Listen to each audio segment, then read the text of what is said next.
with Ryan Grimm. Hey, Ryan. Hey, how you doing? Good. We're here in D.C. talking about the Comey hearings. Ryan, you were paying attention to it closely, watching it all day. I have been authorized by the Department of Justice to confirm that the FBI, as part of our counterintelligence mission, is investigating the Russian government's efforts to interfere in the 2016 presidential election. And that includes investigating the nature of any links between individuals associated with the Trump campaign and the Russian government, and whether there was any coordination between the campaign and Russia's efforts. As with any counterintelligence investigation, this will also include an assessment of whether any crimes were committed. This is still very early in our investigation.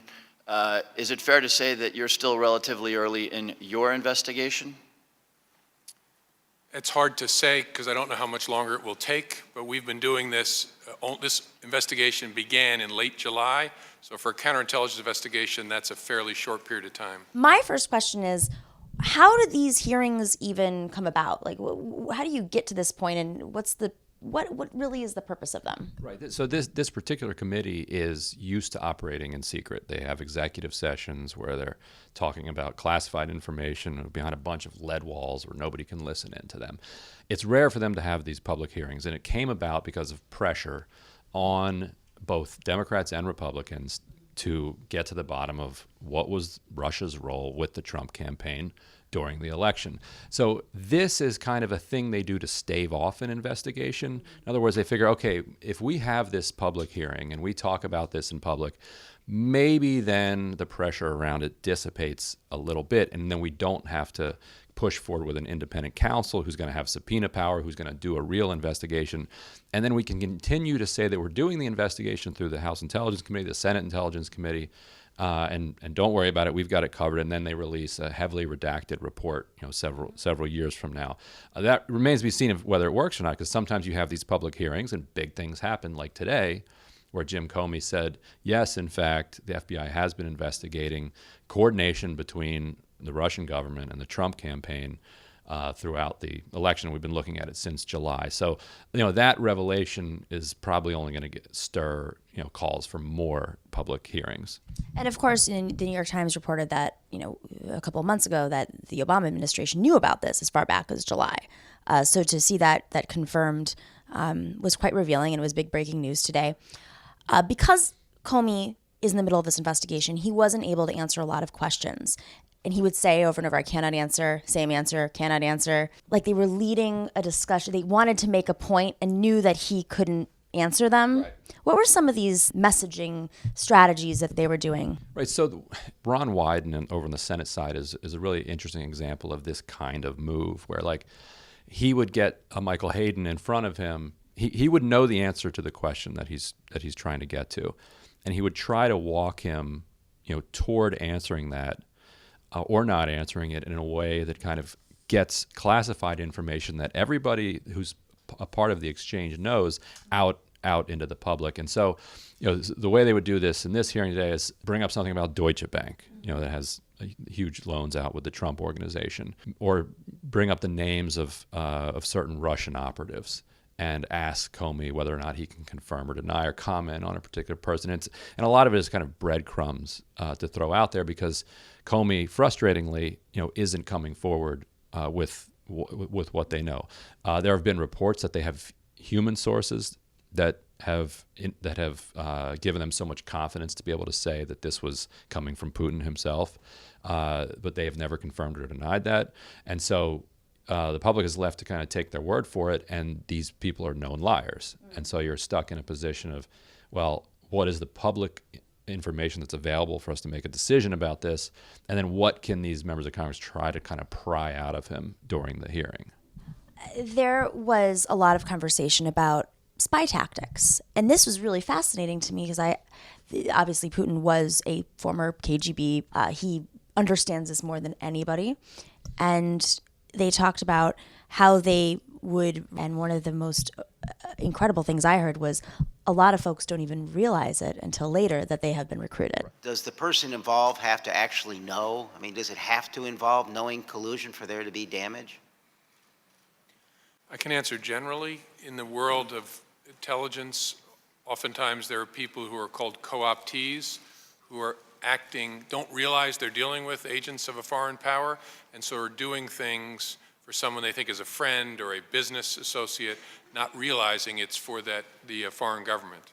So it can happen, and it's actually quite a frequent technique. From intelligence sources that I've talked to, they have said, and this doesn't come from anybody on the Russian side, this is not their analysis necessarily, but they have said, if I were going out to try to deal with Donald Trump, I would classify him as what they call unrecruitable. In other words, he's such a maniac and so unpredictable and irrational that you can't get anything on him that's going to get him to be able to be blackmailed. You know, he. So that video wasn't enough. Even the video, he's like, "Hey, I'm a germaphobe," and for somebody who is as narcissistic as he is, and craves attention, he doesn't mind if the attention is negative. Like, it bothers him in the sense that he lashes out, but he loves it. Like, he needs it, and he has said before that. He has publicly said this, that he loves press about him, even if it's negative. And so when you have somebody of that level, it's very difficult to kind of blackmail them. Now, I think somebody like that, you could bribe them. You can get them to do things that way. You can also influence them with a circle of advisors. And this stuff is just remarkable in terms of American history. Carter Page, on the payroll of the Russian government, advisor. Literally. Visited Russia. Who is Russia? Or Carter Page? Carter Page is in Washington. He's a Republican operative, former Republican government official, who in Washington is kind of known as like Moscow's man in Washington. Like he's the guy who does a lot of business with, I believe, Alpha Bank and some other major entities out of Russia. He's done billions of dollars worth of transactions involving Russian oligarchs and the Russian government, and he was a member of the Trump inner circle. Paul Manafort was on the payroll of the Russian-backed oligarchs who were at political war with the Ukrainian opposition. Like it's a fact. He just was. And Sean Spicer today, sorry to cut you off, it was fascinating to see his response to the questions that were being thrown out during the hearing simultaneously. And he said, Paul Manafort, he wasn't that involved in our campaign. He was the campaign manager.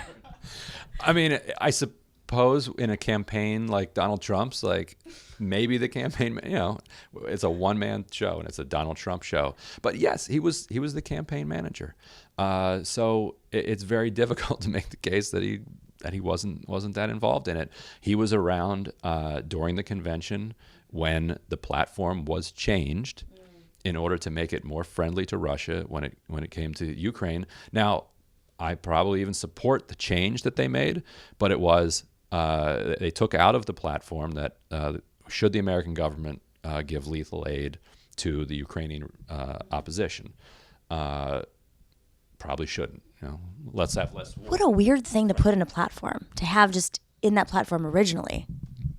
Right, and what's fascinating here is that when Trump and his circle kind of pivoted over towards Russia and became much friendlier towards Russia, they didn't pivot from a place of neutrality. The Republican Party was McCarthyist in their in their hatred of Putin and of Russia, and with Mitt Romney in 2012 calling them the #1 geopolitical foe, and Democrats laughing, stupid Republicans think Russia is such a big deal. Now Democrats think Russia is all of a sudden the biggest deal. So partisanship plays a role in how you think about these things. But yeah, they moved from thinking that Vladimir Putin is the devil to now he has these extraordinarily high approval ratings among Republican voters.